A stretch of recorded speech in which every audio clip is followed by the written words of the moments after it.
Hello everyone, welcome back to my channel English and GK with Sunita ma'am.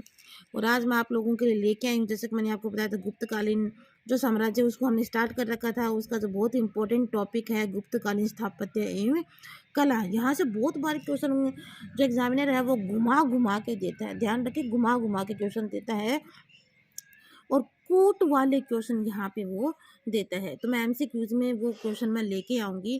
फिलहाल आप यहाँ पे इसकी जो डिटेल है बुक में अगर पढ़ने बैठेंगे तो इतनी मोटी बुक से आप नोट्स बनाने बैठेंगे तो आपको बहुत टाइम आपका खर्च हो जाएगा, आपको बहुत ज़्यादा माथा खपाना पड़ेगा उसके अंदर। तो मैंने जो माथा खपा रखा है वो सब चीज़ें बनाए बनाए मीटर में आपके लिए लेके आई हूँ। आई होप आप लोगों को पसंद आएगा और आप लोगों के लिए बेनिफिशियल होगा। तो स्टार्ट करने से पहले ही आप तो मेरे चैनल को लाइक कर दीजिए और सब्सक्राइब शेयर कर दीजिए। ओके, तो स्टार्ट करते हैं। कला एवं साहित्य के विकास की दृष्टि से गुप्त काल को भारतीय इतिहास का क्लासिकल युग अथवा स्वर्ण युग कहा जाता है। तो सबसे पहले बार जो सेंटेंस रीड किया है हमने वहीं से क्वेश्चन बनता है कि जो भारतीय इतिहास का क्लासिकल युग या फिर स्वर्ण युग किस काल को कहा जाता है, तो वो है गुप्त काल को। क्लियर। देन मथुरा, बनारस और पटना। मथुरा, बनारस एंड पटना, जिसे पहले पाटलिपुत्र कहा जाता था, वो कला के केंद्र थे। ध्यान रखना कि मथुरा, बनारस एंड पटना। तो इन तीनों को ध्यान में रखना है। एक आपको डिफरेंट दे देगा, कूट बना के दे देगा, आपसे पूछ सकता है अगर आपको ये पता है कि उस समय के कला के केंद्र कौन कौन से थे। मथुरा था, बनारस था, पटना था। तो जितना डिफरेंस आपको जितने कूट बना के दे कोई फर्क नहीं पड़ता है। देन है मंदिर निर्माण कला। मंदिर निर्माण कला में जो नागर शैली थी वो बहुत इंपॉर्टेंट थी उस समय। और उसकी जो विशेषता है, विशेषताओं में क्या दे रखा है यहाँ पे, किसमें आधार पीठिका होती थी। आपको ध्यान में रखना है कि मंदिर जब निर्माण कला होती थी उसमें नागर शैली का उपयोग किया गया था। उसकी विशेषता क्या होती थी कि उसकी जो आधार होता था पीठिका के हिसाब से उसका आधार लिया जाता था। उसमें एक गर्भगृह होता था। गर्भगृह आपको पता है मंदिर के अंदर एक गर्भगृह होता है जहाँ पे मूर्ति रखी हुई होती है, उसको गर्भगृह कहा जाता है। सभा मंडल होता है, सभा मंडल जहाँ पे सभा बाहर आके पब्लिक इकट्ठी होती है। देन फिर होता है प्रदक्षिणा पथ होता है जहाँ पे हम उस मंदिर के फेरी मारते हैं। इसके ऊपर एक शिखर होता है, अंतराल होता है, द्वार होता है और द्वार के ऊपर गंगा यमुना की मूर्तियाँ होती थी। ये आपको ध्यान में रखना है। ये मोस्ट ऑफ ऑल वैसे ही इसकी विशेषता जो हम अपने मंदिरों के आसपास देखते हैं, अपने मंदिरों में देखते हैं, वैसे प्रदक्षिणा पथ होता है। उसके जहाँ फेरी लगाते हैं, सभा मंडल भी होता है, गर्भगृह भी होता है, जहाँ मूर्ति होती है उसके शिखर भी होता है। सारे ऐसे कैसे हैं, सेम है। तो आपको ये वो आपके लिए हेल्पफुल होगा, उसको ध्यान में रखने में आपके लिए हेल्पफुल होगा, इसलिए मैंने ऐसा कहा है। देन उसके ईंटों व पत्थरों से निर्मित होता था, जैसे कि आज के समय होता है, ईंटों और पत्थरों से निर्मित होता है। वर्गाकार चबूतरे पर गर्भगृह में प्रतिमा होती थी। वर्गाकार चबूतरे, तो वर्गाकार आपको पता है किस तरह का होता है वर्गाकार। तो वर्गाकार चबूतरा होता है इसके अंदर वहाँ पे, और गर्भगृह में प्रतिमा होती थी। देन गर्भगृह के द्वार पर अलंकृत स्तंभ, जो स्तंभ होते थे, जो खंभे होते हैं, वो अलंकृत यानी तरह तरह की उसके ऊपर ड्राइंग की हुई होती थी। तो आज के समय में ऐसी होती है। और उसके ऊपर जो बहुत ही जो मांगलिक चिन्ह होते हैं वो भी होते थे, तो जो भी आज के समय में भी होते हैं। तो आपको ये कंपैरिजन में आपको ध्यान में रहेंगे ये चीज़ें कि जो आज के समय में जो विशेषता है वहीं से मोस्ट ऑफ ऑल निकल के आती हैं। इसमें स्वास्तिक का चिन्ह है, श्री वृक्ष का चिन्ह होता है, हंस मिथुन का सिंबल होता था, मंगल कलश होते थे, शंख होते थे, पद्म आदि पवित्र मांगलिक चिन्ह वहाँ पे होते थे। जिसमें से बहुत इंपॉर्टेंट है एक 10 का शिखर युक्त मंदिर। 10 का शिखर युक्त मंदिर बहुत ही आकर्षण का विषय रहा है, 10 का शिखर युक्त मंदिर। ओके, और बाकी के उदाहरण हम देख लेते हैं। अन्य एग्जाम्पल्स में टिगवा का विष्णु मंदिर, ध्यान में रखिए कौन सा, कहाँ पे और किस गॉड से रिलेटिव है उसको आपको ध्यान में रखना है। टिगवा का विष्णु मंदिर है जो एमपी में है। एरन का विष्णु मंदिर है जो एमपी में है। नचना ठाकुर का पार्वती मंदिर, तो ये दोनों ऊपर वाले हैं, ये विष्णु मंदिर हैं और नचना ठाकुर का पार्वती मंदिर एमपी में है, बट ये है पार्वती मंदिर, शिव पार्वती जी का।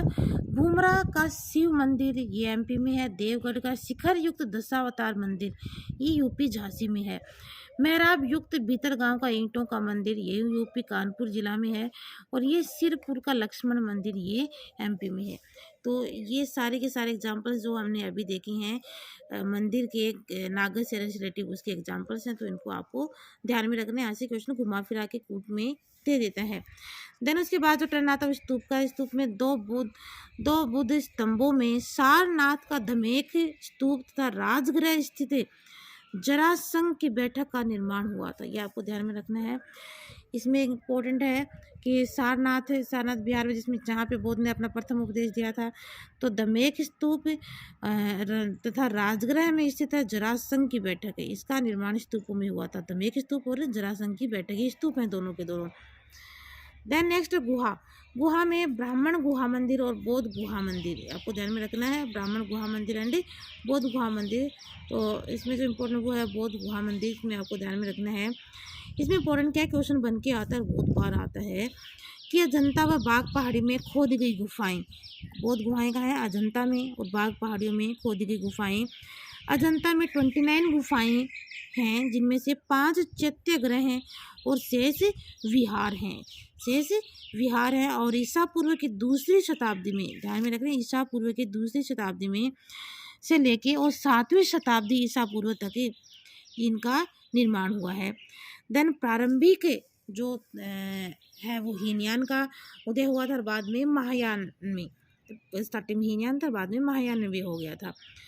अब इसमें जो इम्पोर्टेंट निकल के आता है फैक्ट, वो इम्पोर्टेंट फैक्ट है कि यहाँ पे जो 16, 17 और 19 जो गुफा नंबर है वो गुप्तकालीन है। गुफा नंबर 16, 17 और 19 ये गुप्तकालीन गुफाएं हैं।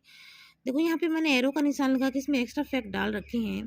तो 16 वाले में एक्स्ट्रा फैक्ट ये है कि इसमें मृणासन राजकुमारी का चिन्ह अंकित है, जो बहुत ही इंपॉर्टेंट है और अट्रैक्टिव प्रतिमा है उसकी। तो 16 में क्या है? मृणासन राजकुमारी का चित्र है। 17 में बुद्ध के जीवन से संबंधित घटनाएं हैं, वो चित्र के रूप में वहाँ पे ड्राइंग के रूप में दिखाई गई हैं। तो क्वेश्चन बन सकता है कि बुद्ध के जीवन से संबंधित घटनाएं किस गुफा में हैं? तो वो है 17 में। और मृणासन राजकुमारी का चित्र किस गुफा में है? 16 में। और 19 में था यक्ष यक्षिणी और नागों की प्रतिमाएं। 19 में है यक्ष यक्षिणी और नागों की प्रतिमाओं का उल्लेख मिलता है। देन नेक्स्ट आता है वो है मूर्तिकला। मूर्तिकला में गांधार शैली है, मथुरा शैली हमने पीछे देखी है, नागर शैली हमने देखी है जहाँ, और उसके बाद गांधार शैली है। गांधार शैली, नागर शैली, मथुरा शैली, तीनों का ही वहाँ यहाँ पे उदय हुआ था। कुषाण वंश के शासक कनिष्क के समय में गांधार शैली का विकास हुआ था। ये आपको पता है, कुषाण वंश के शासक थे कनिष्क। और गांधार शैली में इसकी विशेषता क्या है? इसमें क्या है कि हिंदू और यूनानी यानी कि ग्रीक रोमन का यहाँ पे मिश्रण मिलता है। देन यह शैली बुद्ध के जीवन और कार्यों की सजीव व्याख्या करती है। गांधार जितने भी बुद्ध के जीवन की जो घटनाएं हैं, उन कार्यों की जो घटनाएं हैं, उनके जो ड्राइंग के रूप में रिफ्लेक्ट किया गया है, वो गांधार शैली में किया गया है, ध्यान में रखें। देन नेक्स्ट मथुरा शैली में आध्यात्मिकता और भद्रता, सात्विकता दृष्टिगोचर होता है। यानी कि जो भी मतलब किसी भी वासना से युक्त जो भी पिक्चर्स होते थे वो मथुरा शैली में आपको नहीं दिखाई देगी। मतलब आध्यात्मिकता है और बिल्कुल ही सात्विक है वो चीज़। और इस कला की मूर्तियों का निर्माण सफ़ेद चित्ती वाले बलवे खादार पत्थर से हुआ है। मूर्तियों का निर्माण सफ़ेद चित्ती वाले बलुआ पत्थर, ये कूट में आ सकता है, और खादार पत्थर से हुआ है। यहीं पे हमारा जो आज का गुप्तकालीन का सेकंड चैप्टर है वो फिनिश होता है। और इसके बाद जो थर्ड पॉइंट में मैं लेके आऊँगी वो है गुप्तकालीन साहित्य और दर्शन। तो ये बहुत इंपॉर्टेंट क्वेश्चन है कोर्ट के में, और सिंपल में से बहुत सारे क्वेश्चन यहाँ से निकल के आते हैं। ये पूरा करने के बाद आप जितने भी MCQs हैं आप उनकी प्रैक्टिस करें और देखें कि आपके लिए कितना ये बेनिफिशियल होता है। Okay guys, bye bye.